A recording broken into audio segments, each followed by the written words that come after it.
What does the future hold for Magic? Recently, two panels gave us some insight into what's coming up. One was at MagicCon Barcelona and the other at GenCon. We'll restrict ourselves to only standard legal sets for the purpose of this video. As we get further and further away into the future, there are less and less specifics set in stone. The coming 3 years of sets will be one big story arc, with each year having a storyline in and of itself as well. My name is Gerrit, our scriptwriter is Alma, and these are the coming 3 years of Magic. The first year is called the Omenpath arc, in which we'll deal with the after effects of the Phyrexian invasions.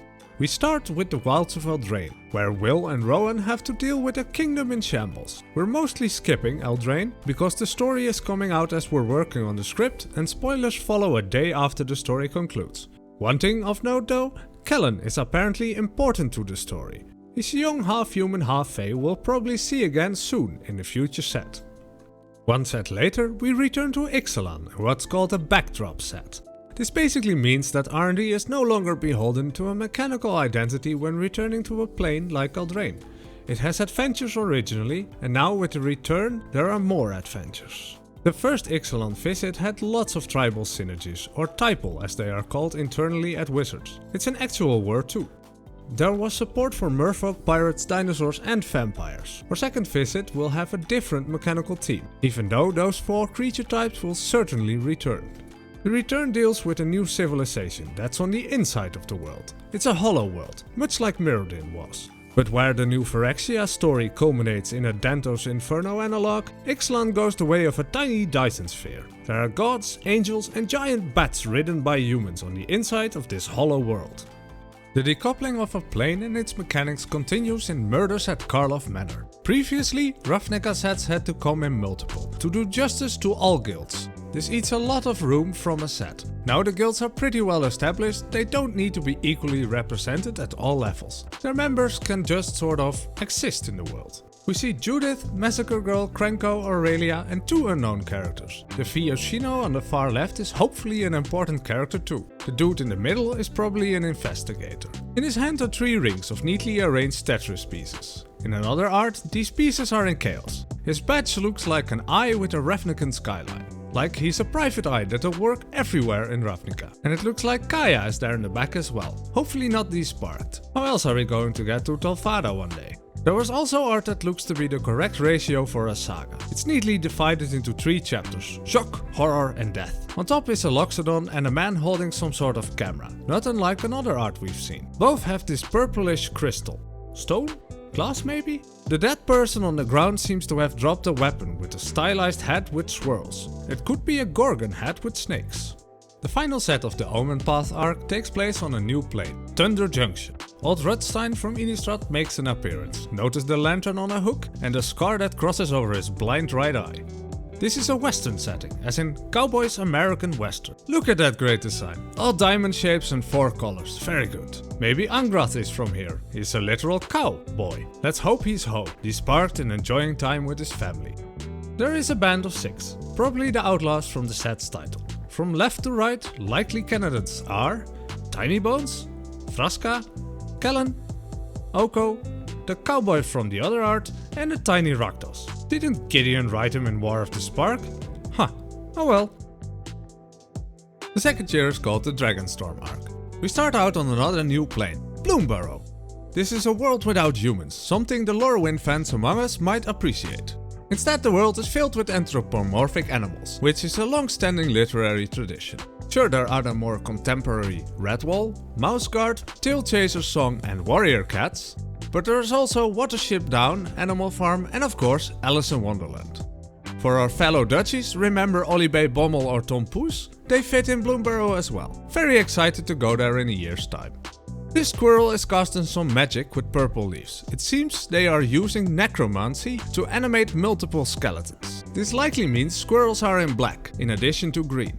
Which would mean they play well with past squirrels such as Chatterfang and Ravenous Squirrel. Chatterfang could even be from Bloomburrow. The cuteness of Bloomburrow is followed up with the creepy Duskmourn House of Horror. Where Innistrad is centered in gothic horror, Duskmourn is more modern. The logo looks like it has artifacting going on, similar to old VHS tapes, where things are just slightly off. The set is inspired by 70s and 80s horror, very noticeable in this dude's outfit. He could have come straight out of Stranger Things, for instance. There's no other information besides these two pictures and the set's name, but it'll be creepy and weird. It's possible that, since the whole plane is a singular house of horror, it's a plane created by someone. If so, Asiok comes to mind. They like collecting nightmares, and this could be their home where all collected nightmares are on display. Then comes the set codenamed Tennis. Official names from here on out are either not public or don't exist yet. Tennis will be a death race that takes place on 3 worlds via Omenpath. There's only a singular piece of concept art, which shows a very sleek red 3-wheeler with open wheels. The truck in the background is an Earth truck, turned to 11. Feels very much like a recent Secret Lair version of Lord of the Undead. The ghostly figure is intriguing. Is it a ghost? A minotaur? Both maybe? The 3 worlds have these hints on them. 2 of the worlds are worlds we've been to in a premier set, that we haven't returned to in another premier set. The 3rd world we've seen on cards but never visited as a main setting of a premier set. The 3-wheeler looks like it could be from Kaladesh. Other options include New Capenna because of its vehicles. The Mage Rings on Fryn could be a racetrack. Amonkhet could be a Dakar Rally analog. What's your guess? Maybe Tarkir? Because it's time for another return in the final stage of the Dragonstorm arc. We hope you like dragons, because we're going back to Tarkir. The original block started with Khans of Tarkir, introducing us to the 5 clans that make up most of the world. There was the Abzan, Jeskai, Sultai, Mardu and Timur, each led by powerful figures and inspired by different historical cultures around Asia. The second set had Sarkhan, taking us over a millennium back to a battle between the twin dragons Nikobolas and Ugin.